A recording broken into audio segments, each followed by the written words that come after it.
Hello students. इस video में मैं वैभव कुमार क्लास 11 फिजिक्स के हिंदी मीडियम के स्टूडेंट्स के लिए चैप्टर 2 मात्रक एवं मापन यूनिट्स एंड मेजरमेंट का पार्ट 7 को डिस्कस करने जा रहा हूं, जिसका टॉपिक है त्रुटियों का संयोजन, कम्बिनेशन ऑफ एरर्स।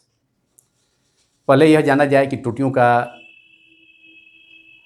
संयोजन है क्या चीज़। हम जानते हैं कि प्रत्येक भौतिक राशि जिसका मापन किया जाता है उसमें अनेक प्रेक्षण पठन लिए जाते हैं तथा उनका औसत मान ज्ञात कर उस भौतिक राशि का लगभग यथार्थ मान मालूम किया जाता है, जो कि प्रेक्षित मान होता है। तो जब किसी भौतिक राशि का मापन किया जाता है तो प्रत्येक राशि के मापन में कुछ न कुछ त्रुटियां अवश्य उपस्थित होती हैं, चाहे वह क्रमबद्ध त्रुटियां हों और संयोजित त्रुटियां तो अनिवार्य रूप से किसी न किसी मापन में, किसी भी मापन में पाई ही जाती है। तो इसलिए प्रत्येक भौतिक राशि के मापन में कुछ न कुछ त्रुटि अवश्य पाई जाती है, एरर जरूर पाया जाता है मेजरमेंट में। यदि कोई भौतिक राशि जिसका मापन करना हो वह दो या दो से अधिक राशियों पर निर्भर करती हो, तो उनमें से उस भौतिक राशि की माप के लिए वह भौतिक राशि जिन अन्य राशियों पर निर्भर करती है उनमें से प्रत्येक राशि का मापन किया जाता है, प्रत्येक भौतिक राशि का मापन किया जाता है और प्रत्येक मापन में कुछ न कुछ त्रुटि अवश्य होती है। तो प्रत्येक राशि के मापन में जो त्रुटियां होती हैं वह उस परिणामी राशि जिसका हम मापन कर रहे हैं उसमें शामिल हो जाती हैं। मतलब परिणामी राशि में प्रत्येक राशि की माप से ज्ञात की जाने वाली त्रुटियां उसमें जुड़ जाती हैं, ऐड हो जाती हैं और इसे त्रुटियों का संयोजन कहा जाता है, कम्बिनेशन ऑफ एरर्स। जैसे उदाहरण स्वरूप घनत्व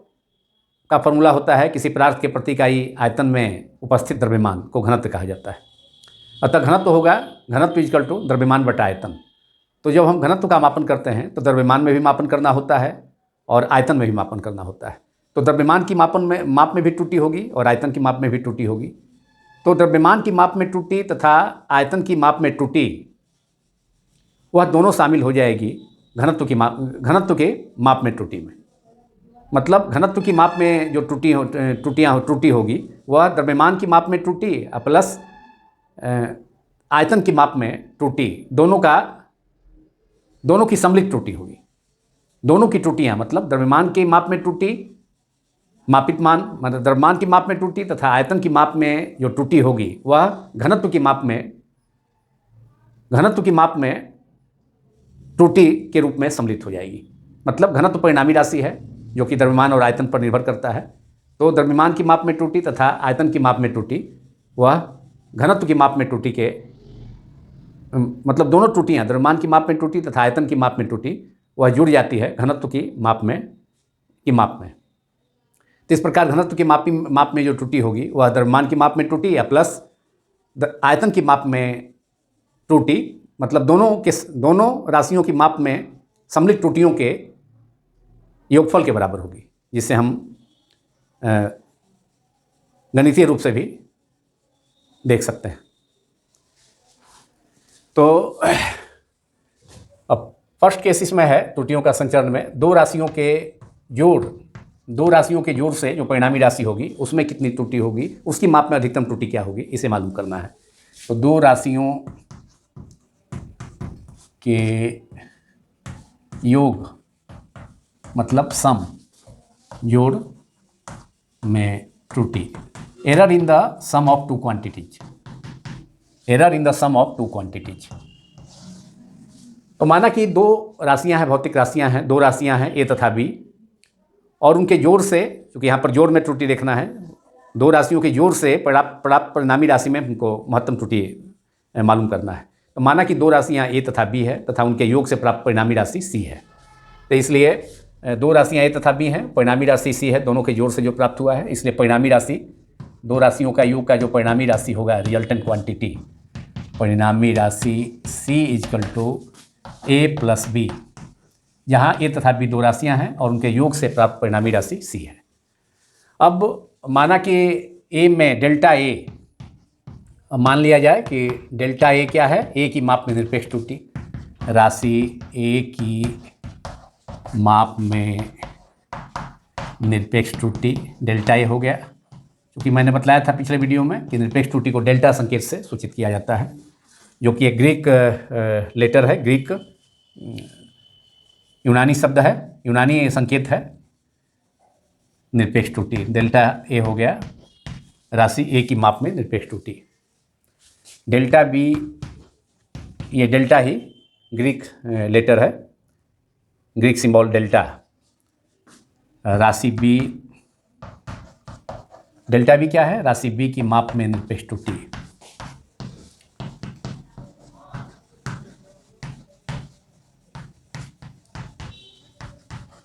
इसलिए परिणामी राशि सी में, जो कि दो राशियों ए तथा बी के योग से प्राप्त हुआ है, जोड़ से प्राप्त हुआ है, तो डेल्टा सी हो जाएगा परिणामी राशि सी की माप में त्रुटि, परिणामी राशि सी की माप में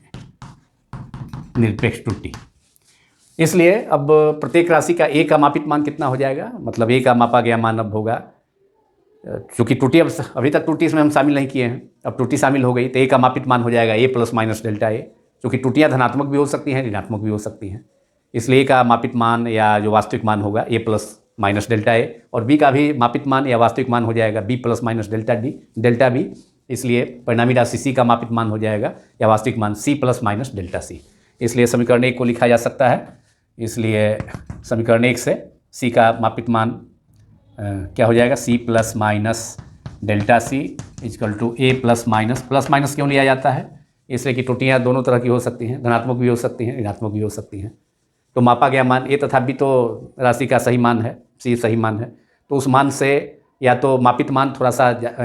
अगर त्रुटि धनात्मक होगी तो ए प्लस डेल्टा ए हो जाएगा, अगर यदि त्रुटि ऋणात्मक हुई तो ए में से प्रेक्षित मान जो होगा वास्तविक मान में से, यथार्थ मान में से कुछ कम हो जाएगा, तो ए माइनस डेल्टा ए हो गया। इसलिए दोनों को एक ही साथ शामिल कर दिए, धनात्मक त्रुटि के लिए डेल्टा प्लस और ऋणात्मक त्रुटि के लिए minus, A plus minus delta A plus B plus minus delta B equals to A plus B को एक साथ कर लिया जाए, plus minus delta A plus minus delta B. अब A plus B is equal to कितना है, सी है, A plus B is equal to C. समीकरण 1 से दो राशि ए प्लस बी को जोड़ा गया है तो परिणामी राशि सी है, ए प्लस बी से सी कैंसिल हो गया, इसलिए और plus minus delta C is equal to plus minus delta A plus minus delta B,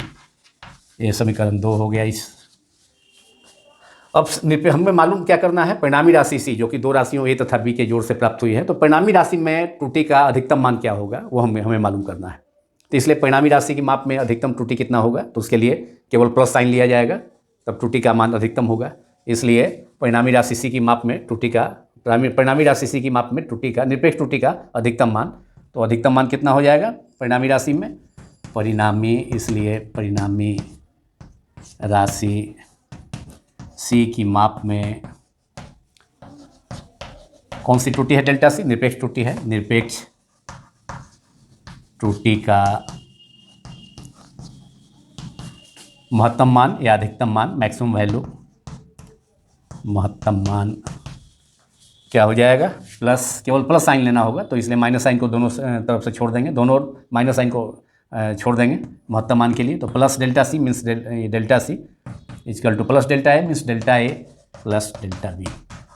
और यही रिजल्ट हो गया। दो राशियों ए तथा बी के जोड़ से परिणामी राशि सी की माप में अधिकतम त्रुटि डेल्टा सी, अधिकतम निरपेक्ष त्रुटि delta C is equal to delta A plus delta B, अर्थात दो राशियों के जोड़ से प्राप्त परिणामी राशि सी की माप में निरपेक्ष त्रुटि का अधिकतम मान प्रत्येक राशि की माप में निरपेक्ष त्रुटि के अधिकतम मान के योग के बराबर होता है। मतलब ए की माप में निरपेक्ष त्रुटि डेल्टा ए, अधिकतम मान डेल्टा ए प्लस डेल्टा ए, फिर बी की राशि की माप में अधिकतम निरपेक्ष त्रुटि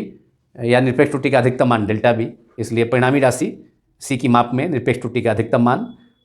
उन दोनों राशियों जिन्हें आपस में जोड़ा गया है ए तथा बी को,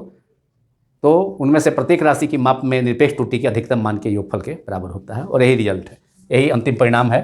परिणामी राशि का अधिकतम मान के लिए। Delta C equal to delta A plus delta B. इस प्रकार दो राशियों के योग में निरपेक्ष त्रुटि का अधिकतम मान का रिजल्ट हमने प्राप्त किया, delta C equal to delta A plus delta B.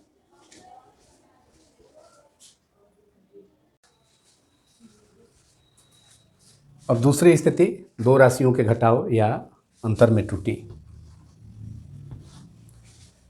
यहाँ पुनः एक बार दो राशियाँ ए तथा बी हैं, माना कि दो राशियाँ ए तथा बी हैं तथा उनके अंतर या घटाव ए माइनस बी से प्राप्त परिणामी राशि सी है।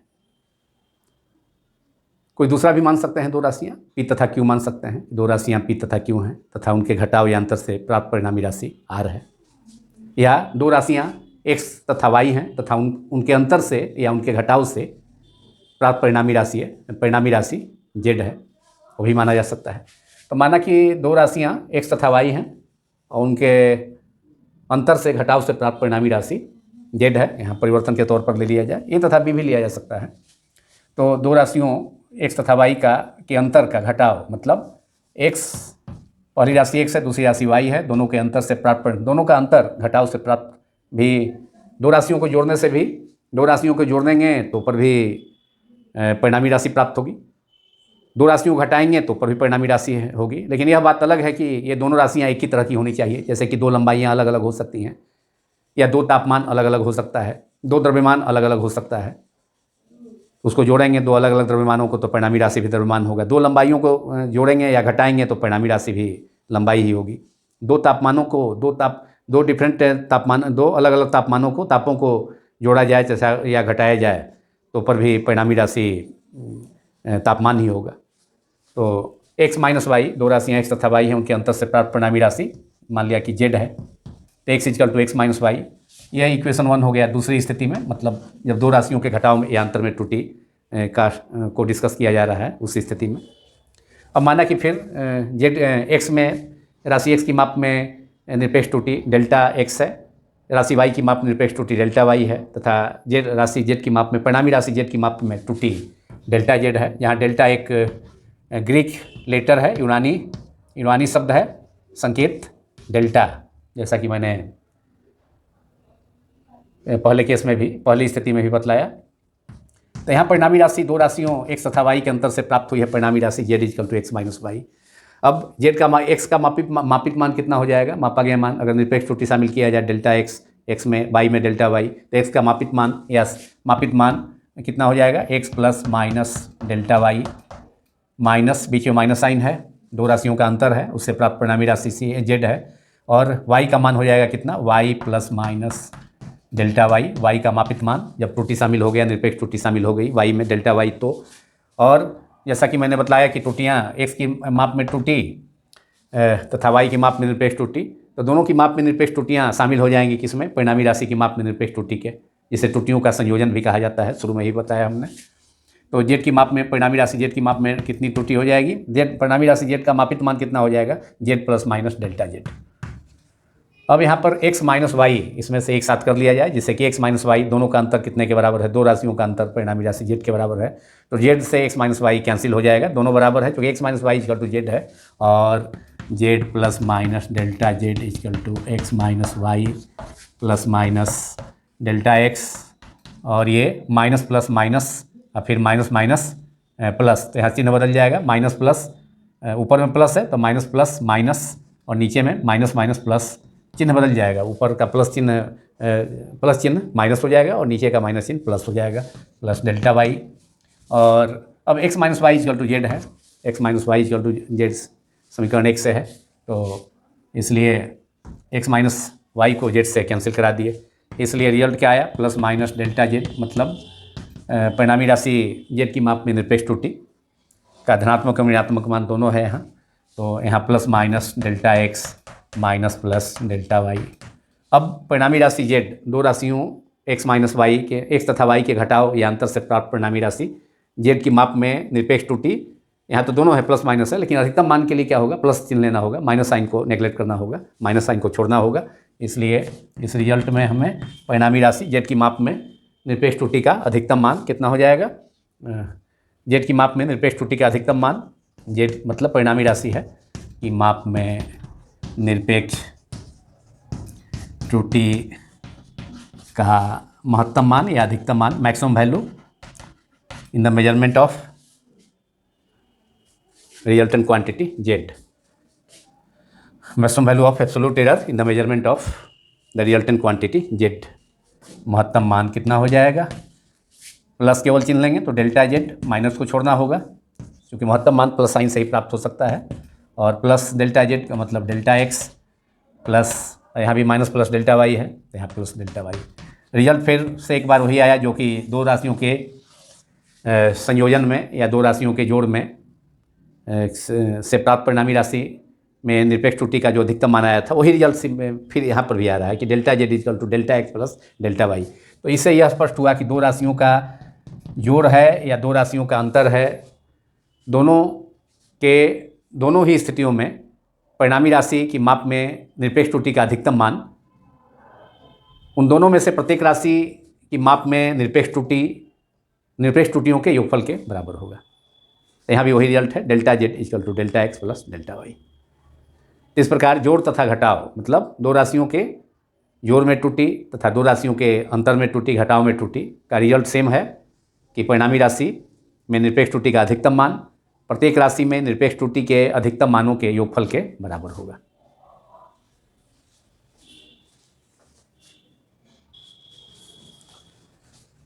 अब आगे केस नंबर 3, दो राशियों के गुणनफल में त्रुटि, error in the product of two quantities. ये केस 3 है, तीसरी स्थिति,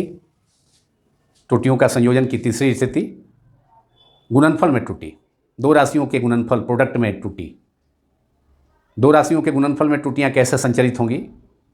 कैसे कंबाइंड होगी, कैसे संयोजित होंगी, उसे देखना है। एक बार फिर से माना कि दो राशियां ए तथा बी हैं तथा उनके गुणनफल से उनके दोनों राशियों को गुना करने पर, प्रोडक्ट लेने पर परिणामी राशि सी है। तो ए तथा बी दो राशियां हैं और दोनों को गुना किया गया तो परिणामी राशि सी हो गया। इसलिए ए गुने बी इक्वल टू सी, यह परिणामी राशि हो गया। दो अलग अलग राशियों को गुना करने पर भी परिणामी राशि एक अलग राशि मिल सकता है, लेकिन जहाँ तक दो राशियों के जोड़ का सवाल है या घटाव का सवाल है तो उसमें एक ही ढंग की राशि जोड़नी होगी या घटानी होगी परिणामी राशि प्राप्त करने के लिए। लेकिन गुणनफल के केस में, इस स्थिति में दो अलग अलग राशियाँ को भी गुना किया जा सकता है जिससे कि परिणामी राशि मिल सकती है। जैसे कि द्रव्यमान तथा त्वरण दोनों को गुना किया जाए तो परिणामी राशि बल मिलेगा। बल गुना वेग दोनों को गुना किया जाए तो परिणामी राशि शक्ति मिलेगा। बल तथा विस्थापन दोनों को गुना किया जाए तो परिणामी राशि कार्य मिलेगा। तो ए तथा ए गुना बी इक्वल टू सी परिणामी राशि आ गया। तो यह लिखा जा सकता है सी इक्वल टू, दोनों का साइड चेंज कर दिया जाए, दायां पक्ष से बायां पक्ष, बायां पक्ष से दायां पक्ष में, तो सी इक्वल टू ए गुना बी और परिणामी राशि C equals to A into B. और इसे इस केस का, तीसरा केस का पहला समीकरण इसे मान लिया जाए। अब फिर से एक बार माना कि डेल्टा ए इक्वल टू राशि ए की माप में निरपेक्ष त्रुटि, डेल्टा बी राशि बी की माप में निरपेक्ष त्रुटि, और डेल्टा सी हो जाएगा, अतः डेल्टा सी हो जाएगा परिणामी राशि सी की माप में निरपेक्ष त्रुटि। इसलिए ए का मापित मान क्या हो जाएगा, अब ए का मापित मान को हम लिखेंगे, जब त्रुटि निरपेक्ष त्रुटि डेल्टा ए है ए की माप में, तो त्रुटियाँ चूँकि धनात्मक ऋणात्मक दोनों हो सकती है, लेकिन निरपेक्ष त्रुटि का जो मापांक होगा वह जो है हमेशा धनात्मक होगा। तो ए प्लस माइनस, ए का मापित मान कितना हो जाएगा त्रुटि शामिल होने के बाद, ए प्लस माइनस डेल्टा ए, और गुना बी की माप में बी का मापित मान कितना होगा, B plus minus measured value of B plus minus delta B. तो A plus minus delta A गुने B plus minus delta B, परिणामी राशि सी मिला है ए तथा बी को गुना करने पर। तो सी की, अब सी का मापित मान कितना हो जाएगा, तो C plus minus delta C. अब इसमें क्या करना होगा, ए गुना बी इक्वल टू सी है तो डायरेक्ट ए गुना बी, यहाँ ए गुना बी करेंगे, लेकिन यहाँ पर C plus minus delta C के रूप में है सी यहाँ स्वतंत्र नहीं है, अकेला टर्म नहीं है, प्लस माइनस डेल्टा सी है। इसलिए अब ए गुना बी लाने के लिए हमें क्या करना होगा, सी में से ए में से ए को common, A plus minus delta A में से ए कॉमन करना पड़ेगा, B plus minus delta B में से बी को कॉमन करना पड़ेगा, और यहाँ C plus delta minus C से C plus minus delta C में से सी को कॉमन करना पड़ेगा, तब जाकर ए गुना B equal to C cancel हो पाएगा। तो बाकी दोनों प्रोसेस से पहली स्थिति तथा दूसरी स्थिति से थोड़ा अभिन्न है, अलग है, इसलिए कि यहाँ पर तो सी अकेला, उन दोनों की स्थितियों में सी परिणामी राशि सी अकेला टर्म था, इंडिपेंडेंट टर्म था, स्वतंत्र टर्म था, लेकिन यहाँ पर सी के साथ प्लस माइनस डेल्टा सी भी है, निरपेक्ष त्रुटि उसमें ऐड है। तो सी कॉमन लेंगे एलएचएस में, तो यहाँ सी कॉमन लिए, फर्स्ट टर्म में 1 प्लस माइनस, अब सेकेंड टर्म में सी नहीं है तो सी से डिवाइड करना होगा, फिर ब्रैकेट हटाएंगे तो C multiplied by delta C by C, तो क्या हो जाएगा, फिर डेल्टा सी हो जाएगा, या इसका एलसीएम ही लेकर सी ले लें तो C plus minus delta C बटा सी, और सी से अंश में भी सी या हर में भी सी, एलसीएम लेने के बाद तो ये कैंसिल हो जाएगा, तो फिर इतना आ जाएगा जितना अंश में यथी है, ऊपर में है, ऊपर वाले टर्म में एलएचएस में। अब ये राइट हैंड साइड में A plus minus delta A में ए को कॉमन ले लिया जाए, 1 plus minus delta A upon A गुने, अब इसमें सेकेंड टर्म में बी को कॉमन ले लिया जाए तो 1 plus minus delta B upon B. अब ए गुना बी एक साथ कर दिया जाए, ए गुना बी को एक साथ कर लिया जाए, और ये दोनों भी ब्रैकेट वाला टर्म भी आपस में गुणनफल के रूप में ही है, 1 plus minus delta A upon A into 1 plus minus delta B upon B, और C 1 plus minus delta C upon C equals to A गुना बी,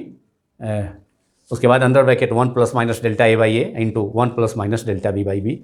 दोनों टर्म में से, दोनों जो टर्म है ए प्लस माइनस डेल्टा है उससे ए कॉमन ले लिया गया, और second term B plus minus delta है बी से बी कॉमन ले लिया गया, तो ये रिजल्ट, तो ए गुना बी इक्वल टू क्या है, सी है। ए गुना बी दो अलग अलग राशियाँ लिए हैं, दो राशियाँ ए तथा बी, उनके गुणनफल से प्राप्त परिणामी राशि सी है, ए गुना बी इक्वल टू सी से कैंसिल हो गया, इसलिए रिजल्ट अब हमें है क्या मिला, 1 plus minus delta C upon C equal to 1 plus minus delta A into 1 plus minus delta B. तो अब इसको 4 टर्म मिलेगा, ब्रैकेट वाले जो टर्म हैं, प्रत्येक टर्म पहला, तो ये दोनों टर्म को, इन दोनों टर्म से फर्स्ट ब्रैकेट के दोनों टर्म को सेकंड ब्रैकेट के दोनों टर्म से मल्टीप्लाई कर दिया जाए, तो 1 में पहले 1 से मल्टीप्लाई करेंगे तो 1 ही होगा। अब प्लस माइनस डेल्टा ए से सेकंड टर्म को सेकंड ब्रैकेट के फर्स्ट टर्म से मल्टीप्लाई किया जाए तो plus minus delta A upon ए हो गया। अब 1 को मल्टीप्लाई करेंगे सेकंड टर्म से तो plus minus delta B upon B. अब सेकेंड टर्म को फर्स्ट ब्रैकेट के सेकेंड टर्म को सेकेंड ब्रैकेट के सेकेंड टर्म से मल्टीप्लाई करेंगे तो plus plus plus minus minus plus, तो 2 को प्लस तो होगा नहीं, plus plus plus minus minus plus, एक ही प्लस साइन देंगे, plus delta A by A गुने डेल्टा बी बाई बी।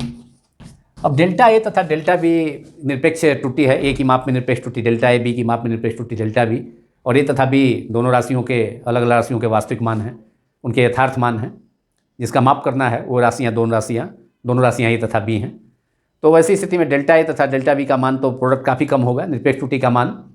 दोनों का जो अंतर है काफ़ी कम होगा, लेकिन ए गुने बी दोनों राशियों का जो वास्तविक, दोनों राशियों का यथार्थ मान का गुणनफल होगा, जिनका मापन होना है, तो उनका मान डिनोमिनेटर में हर में बहुत ज़्यादा हो जाएगा, जबकि अंश बहुत कम होगा। इसलिए delta A delta B upon A B का मान बहुत छोटा होगा, बहुत कम होगा इसका मान, तो इसको हम क्या कर देंगे, नेगलेक्ट कर देंगे, छोड़ देंगे। तो अंतिम टर्म को छोड़ने पर अब 1 प्लस 1 इधर भी है, दोनों साइड में कैंसिल हो गया, तो रिजल्ट क्या मिला, और plus minus delta C by C, थोड़ा अंतर मिल रहा है, पहले पिछली बार मिला था डेल्टा सी पहली स्थिति में equal to delta A plus delta B, दूसरी स्थिति में डेल्टा जेड परिणामी राशि जेड माने थे, दो अलग अलग राशियों को एक्स तथा वाई माने थे, उनका घटाव से प्राप्त परिणामी राशि, रिजल्ट सेम था, delta Z equal to delta X plus delta Y, लेकिन यहाँ पर डेल्टा सी बटा सी है, मतलब थोड़ा सा रूप बदल गया त्रुटि का। अब दूसरी त्रुटि एक हो गई, इसको सापेक्ष त्रुटि कहा जाता है, सापेक्ष त्रुटि हमने परिभाषित किया था पिछले वीडियो में। तो delta C by C mean है, मतलब राशि का वास्तविक मान है, यथार्थ मान है, और डेल्टा सी निरपेक्ष त्रुटि है। तो निरपेक्ष त्रुटि बटा राशि की माप में निरपेक्ष त्रुटि, सी की माप में निरपेक्ष त्रुटि बटा उस राशि का मान, दोनों का अनुपात सापेक्ष त्रुटि कहलाता है, हम लोग पढ़ चुके हैं। तो ये plus minus delta C by C equal to plus minus delta A by A plus minus delta B by B, और इस टर्म को छोड़ने पर delta A by A into delta B, बहुत छोटी राशि है इसलिए छोड़ने पर delta A into delta B upon A B को छोड़ने पर, नेगलेक्ट करने पर, छोड़ने पर। अब हमें क्या रिजल्ट मिला यहाँ पर, अब इस तरफ बोर्ड की दाईं ओर थोड़ा जगह है, स्पेस, उसमें लिखता हूँ। इसलिए अब सी की माप में इसे इस केस का दूसरा समीकरण मान लिया जाए। अब यहाँ पर सापेक्ष त्रुटि के रूप में आ गया plus minus delta C by C, राशि से परिणामी राशि सी की माप में सापेक्ष त्रुटि, डेल्टा ए बाई ए राशि ए की माप में निरपेक्ष त्रुटि, सापेक्ष त्रुटि, डेल्टा सी बाई सी राशि सी की माप में सापेक्ष त्रुटि, डेल्टा ए बाई ए परिणामी राशि सी की माप में सापेक्ष त्रुटि, डेल्टा ए बाई ए राशि ए की माप में सापेक्ष त्रुटि तथा डेल्टा बी बाई बी राशि बी की माप में सापेक्ष त्रुटि। अब सापेक्ष त्रुटि परिणामी राशि हमें मालूम क्या करना है, हमें मालूम करना है परिणामी राशि की माप में सापेक्ष त्रुटि का या त्रुटि का अधिकतम मान। तो अधिकतम मान के लिए दोनों ओर फिर प्लस चिन्ह लेना होगा। इसलिए परिणामी राशि सी की माप में सापेक्ष त्रुटि का अधिकतम मान कितना हो जाएगा, डेल्टा सी बाई सी, दोनों ओर माइनस छोड़ा जाएगा, equal to delta A upon A plus delta B upon B. तो रिजल्ट इस प्रकार इक्वेशन नंबर 3 यही हुआ कि दो राशियों के गुणनफल से प्राप्त परिणामी राशि में सापेक्ष त्रुटि का अधिकतम मान प्रत्येक राशि की माप में सापेक्ष त्रुटि के अधिकतम मान के योगफल के बराबर होगा जिन दो राशियों को गुणनफल से परिणामी राशि प्राप्त हुई है। तो उन प्रत्येक राशि की माप में सापेक्ष त्रुटि का अधिकतम मान के योगफल के बराबर होगा परिणामी राशि की माप में सापेक्ष त्रुटि का अधिकतम मान।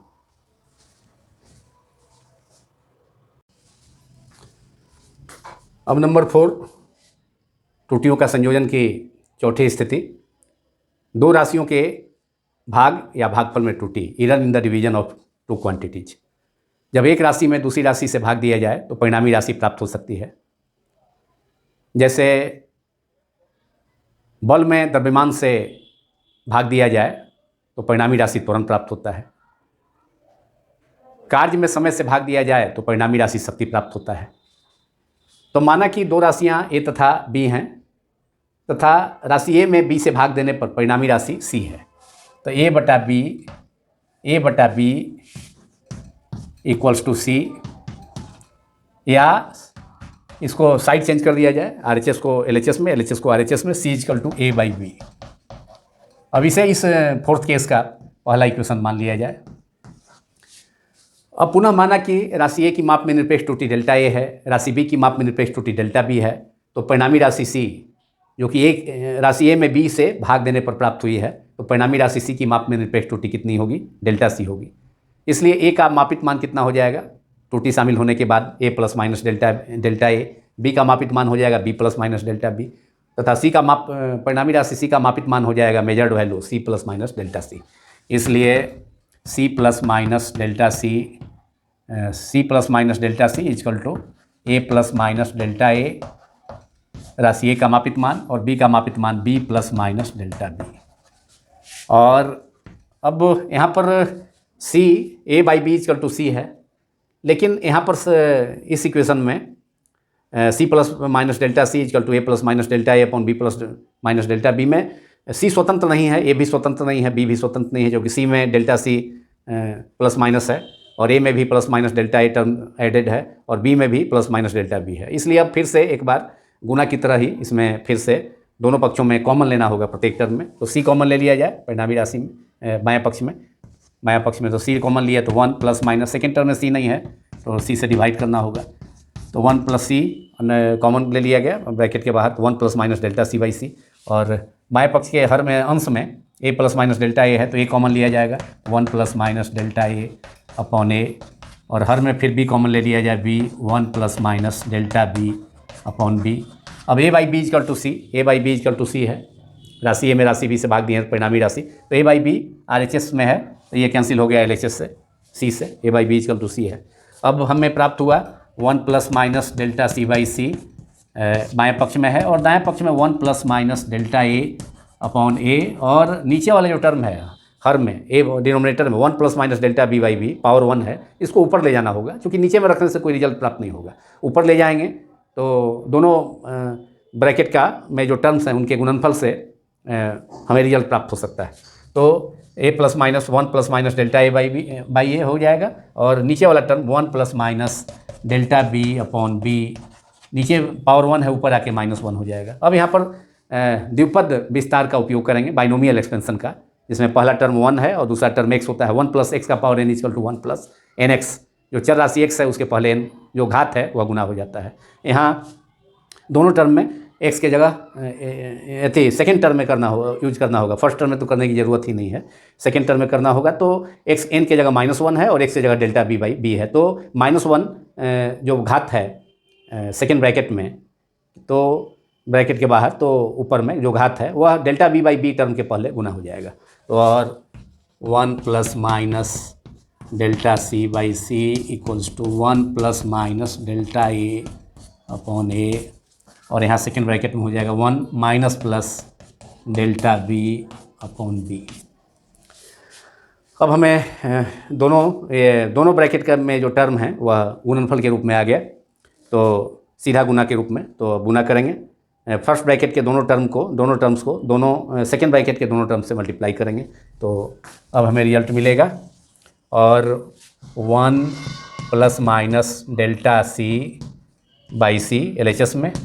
अब यहाँ पर 1 फर्स्ट ब्रैकेट के फर्स्ट टर्म को सेकेंड ब्रैकेट के फर्स्ट टर्म से गुना किए तो 1 गुने 1 1 होगा। अब फिर फर्स्ट ब्रैकेट के सेकेंड टर्म को पहले टर्म से गुना करेंगे तो डेल्टा ए बाई ए। उसके बाद फर्स्ट ब्रैकेट के दोनों टर्म को सेकेंड ब्रैकेट के सेकेंड टर्म से मल्टीप्लाई करेंगे। तो इस प्रकार 4 टर्म मिलेगा। तो पहले क्या मिलेगा, 1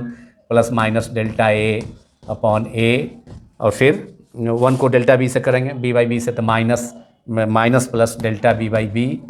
और फिर डेल्टा ए बाई ए को सेकेंड टर्म को फिर सेकेंड टर्म से करेंगे, फर्स्ट ब्रैकेट के सेकेंड टर्म को सेकेंड ब्रैकेट सेकेंड टर्म से, तो plus minus minus minus plus minus, दोनों में माइनस से आएगा इसलिए माइनस टर्म एक ही टर्म रखेंगे, minus delta A delta B upon A B. लेकिन delta A into delta B बहुत छोटी राशि है, डेल्टा ए तथा डेल्टा बी बहुत छोटी राशि है, और उसमें बड़ी दोनों राशियों का गुणनफल है ये तथा बी का, तो जो कि बहुत बड़ी राशि है। तो बहुत छोटी राशि में बहुत बड़ी राशि से भाग देंगे तो काफ़ी मान कम आएगा, बहुत ही कम, उसे नगण्य मान लिया जाता है। तो लास्ट टर्म को नेगलेक्ट कर देंगे, और यहाँ पर लेफ्ट हैंड साइड और राइट हैंड साइड में फर्स्ट टर्म में 1 है, प्लस 1 कैंसिल हो गया, तो हमें रिजल्ट बचा plus minus delta C by C result प्राप्त हुआ। Plus minus delta C by C equal to plus minus delta A by A minus plus delta B upon B, और यह समीकरण नंबर 2 है। अब हमें फिर सापेक्ष त्रुटि के रूप में यहाँ डेल्टा सी बाई सी परिणामी राशि सी की माप में सापेक्ष त्रुटि, फिर delta A by A RHS का फर्स्ट टर्म है परिणामी राशि की माप में सापेक्ष त्रुटि, फिर राशि ए की माप में सापेक्ष त्रुटि, और डेल्टा बी बाई बी दूसरी राशि बी की माप में सापेक्ष त्रुटि। तो इस प्रकार सापेक्ष त्रुटि के रूप में आ रहा है रिजल्ट, लेकिन प्लस माइनस है। तो अब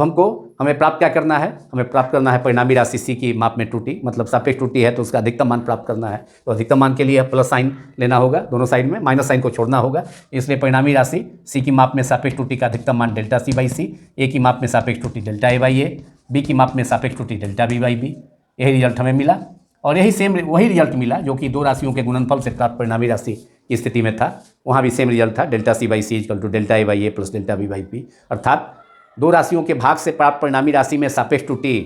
का अधिकतम मान डेल्टा सी बाई सी, वह प्रत्येक राशि मतलब ए की माप में सापेक्ष त्रुटि का अधिकतम मान डेल्टा ए बाई ए तथा बी की माप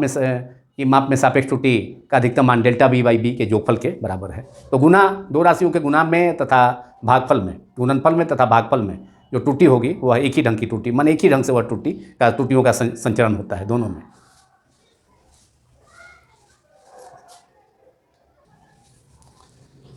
अब केस नंबर 5, पाँचवीं स्थिति जो अंतिम स्थिति भी है, जब परिणामी राशि मापी जाने वाली राशि के घात के रूप में व्यक्त हो, अर्थात सपोज किया जाए परिणामी राशि z है और वह मापित राशि मापी जाने वाली राशि y के घात के रूप में व्यक्त है n घात के रूप में, z equal to y to the power n। तो अब राशि z जो अंतिम रिजल्ट है, अंतिम परिणाम है या परिणामी राशि है, उसकी माप में त्रुटि का अधिकतम मान मालूम करना है, कैसे त्रुटि इसमें होगी, जबकि राशि z एक दूसरी राशि y के घात के रूप में व्यक्त है, y to the power n। तो यहाँ पर भी अब z की माप में माना जाए कि y की माप में निरपेक्ष त्रुटि डेल्टा y है, तो z की माप में निरपेक्ष त्रुटि डेल्टा z होगी। तो इसलिए y का जो मापा गया मान है, इसे समीकरण 1 मान लिया जाए, तो y का मापित मान होगा कितना, y plus minus delta y, और पूरे होल पर पावर n हो जाएगा, पूरे ब्रैकेट के पावर में n, और z का मान कितना हो जाएगा मापित मान अब परिणामी राशि का, जो अंतिम रिजल्ट भी है, अंतिम परिणाम Z plus minus delta Z. अब इसमें जेड कॉमन लिया जाए बाएं पक्ष में, 1 plus minus delta Z by Z. और यहाँ चूँकि Z equal to Y N है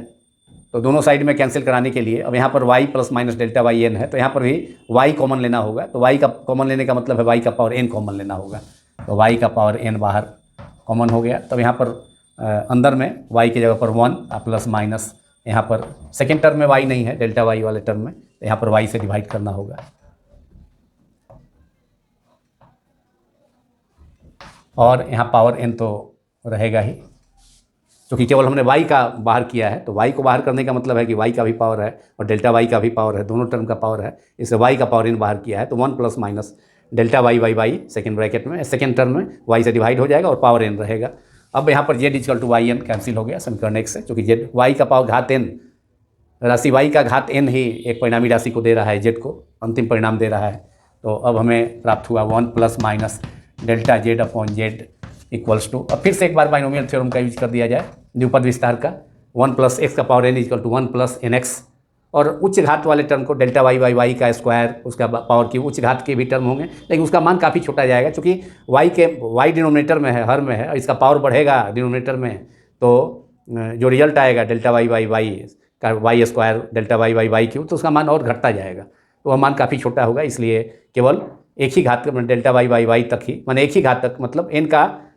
एक ही, मतलब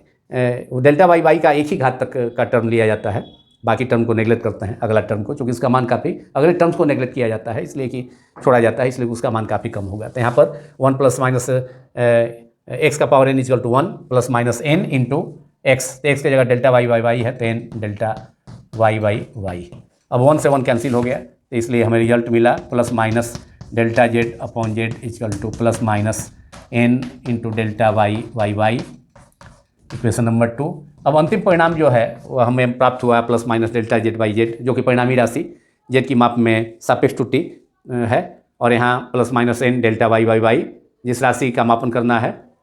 राशि y का मापन करना है, उसका घात के रूप में वो व्यक्त है, माने n घात के रूप में वो व्यक्त है, मापी जाने वाली राशि y का घात कितना है, n घात के रूप में, माने y राशि मापी जाने वाली राशि n घात के रूप में व्यक्त है, तो y का पावर n है, तो n गुना हो जा रहा है, जितना घात है वह इसमें गुना हो जा रहा है सापेक्ष त्रुटि में, उस राशि की सापेक्ष त्रुटि y में डेल्टा वाई बाई वाई, उसमें n पहले गुना हो जा रहा है। तो इसलिए परिणामी राशि z की माप में जो अंतिम परिणाम भी है उसमें रिजल्ट यही मिल रहा है y के माप से, y का पावर n के माप से। तो इसमें जो है अधिकतम मान, इसके सापेक्ष त्रुटि में अधिकतम मान कितना हो जाएगा, परिणामी राशि जेड की माप में अधिकतम त्रुटि के लिए फिर प्लस साइन लेना होगा, माइनस साइन छोड़ना होगा, तो delta Z by z equal to n into delta Y by y, मतलब परिणामी राशि जेड की माप में निरपेक्ष त्रुटि, सापेक्ष त्रुटि का अधिकतम मान राशि y की माप में सापेक्ष त्रुटि के अधिकतम मान का n गुना हो जाएगा, जितना पावर होगा उतना मल्टीप्लाई हो जाएगा। मान लिया कि कोई राशि ए है, ए क्यू है, तो ए क्यू के माप में जो सापेक्ष ए क्यू के माप में जो त्रुटि होगी तो उसे हम कैसे व्यक्त करेंगे, तो ये हो जाएगा 3 इंटू डेल्टा ए बाई ए। मान लिया कि ए क्यू है तो हो जाएगा कितना, 3 into delta by A, delta by A का पावर 3/2 है, तो यहाँ पर हो जाएगा 3/2 इंटू डेल्टा ए बाई ए। इस ढंग से इसकी माप में जो त्रुटि होगी सापेक्ष त्रुटि, तो इस प्रकार delta Z by z equal to n into delta Y by y, और इसे समीकरण, इस केस का समीकरण 3, और यही अंतिम परिणाम भी है। तो इसका ज़रूरत प्रॉब्लम में होगा, एनसीईआरटी टेक्स्ट बुक में इस पर आधारित प्रॉब्लम है, या इसके अलावा साइड बुक्स में भी हैं, या इसके अलावा जो IIT JEE है, नीट है, और अदर कॉम्पिटिशन्स हैं जो +2 लेवल के, तो उनमें इस ढंग के प्रश्न पूछे जाते हैं त्रुटियों में संयोग से संबंधित, प्रतिशत त्रुटि से संबंधित। इसलिए त्रुटियों से संयोग से संबंधित एक अलग से वीडियो मैं के प्रॉब्लम्स पर आधारित, के आंकिक प्रश्नों पर आधारित एक अलग से वीडियो, इसके जस्ट बाद वाला वीडियो इसी त्रुटियों के संचरण संयोग पर आधारित होगा, और उसमें एनसीईआरटी टेक्स्ट बुक का प्रॉब्लम्स भी शामिल होंगे। तो एक वीडियो अलग से, अगला वीडियो होगा त्रुटियों के संयोग, तथा अगर समय मिला तो और भी प्रतिशत त्रुटि पर आधारित प्रश्न पर आधारित न्यूमेरिकल भी उसमें शामिल किए जा सकते हैं। तो यदि यह वीडियो आप सभी को पसंद आया हो तो इसे लाइक करें, दूसरों से शेयर करें तथा सब्सक्राइब करना भी ना भूलें। अधिकांश चैनल वाले लाइक करने का एक लिमिट देते हैं कि 100 करो, 50 करो, 100 करो, 200 करो, 1000 करो, लेकिन मैं ऐसा कोई लिमिट नहीं देता। मैं वैसे कोई लिमिट की मांग नहीं करता। मैं केवल अपना काम करता हूँ और आपको पसंद आए तो आप ज़रूर लाइक करें, उसमें संकोच ना करें, मेरा यही कहना है। यह वीडियो मैंने लॉकडाउन पीरियड से 2020 से जब पहला लॉकडाउन हुआ उस समय से बनाना स्टार्ट किया। उसके पहले वीडियो बनाने का कोई इरादा न था, लेकिन उस समय ऐसी स्थिति हुई कि सारे स्कूल कॉलेज बंद हो गए, तो ऐसी स्थिति में लड़कों की पढ़ाई बाधित हो गई। तो इसको देखते हुए मैंने शुरू किया और आज तक कंटिन्यू किए हुआ हूँ। और अभी तक मैंने लगभग 375 वीडियोज़ बना लिए हैं इसको लेकर के, मेरा ऐसा अनुमान है। और आगे भी अभी वीडियो बनाने का दौर जारी रहेगा, क्योंकि इंग्लिश मीडियम में तो इस वीडियो को मैंने लॉकडाउन पीरियड में ही बना लिया था, लेकिन हिंदी माध्यम में कुछ दिनों से चैप्टर 1 से स्टार्ट किया हूँ और इसके भी सिलेबस को हिंदी माध्यम में भी पूरे 11th को सिलेबस करने का भी भरपूर इरादा है। इसलिए वीडियो की संख्या काफ़ी होगी अभी। इसके अलावा भी ग्रेजुएशन कोर्स का भी कर रहा हूँ। तो कहने का मतलब है कि अभी काफ़ी वीडियोज बनाने का इरादा है। मैंने कंटिन्यू किया लॉकडाउन पीरियड में और आगे भी कंटिन्यू जब कर दिया तो कर दिया। मैं कोई प्रोफेशनल वीडियो बनाने वाला था नहीं, लेकिन क्योंकि विद्यार्थी स्थिति वैसी आई इसलिए वीडियो बनाना शुरू किया। और केवल परिणाम नहीं सोचता हूँ, केवल अपना काम करना है आप सभी विद्यार्थियों के हित में। वैसे भी विद्यार्थियों हैं जो शुरू देहात में रहते हैं, तो वैसे विद्यार्थी जो काफ़ी निर्धन हैं, पुअर स्टूडेंट्स हैं, वे अलग से ट्यूशन नहीं कर सकते। तो इन सभी बातों को ध्यान में रख करके जो शहर के विद्यार्थी हैं उनके लिए तो सुविधा है, जो पैसे वाले हैं उनके लिए तो कोई दिक्कत नहीं है। तो इसको देखते हुए सभी विद्यार्थियों के लिए, जो संपन्न हैं, जो निर्धन हैं, सभी को देखते हुए, चाहे जो रिमोट एरिया में रहते हैं उनके लिए भी, कि उन्हें अच्छी पढ़ाई भौतिकी में मिल सके, फिजिक्स में मिल सके, इसको देखते हुए मैं वीडियो बनाता हूँ। इसलिए कोई लक्ष्य नहीं देता हूँ। अगर आपको पसंद आए वीडियो तो आप ज़रूर लाइक करें, उसमें संकोच न करें। Thank you very much.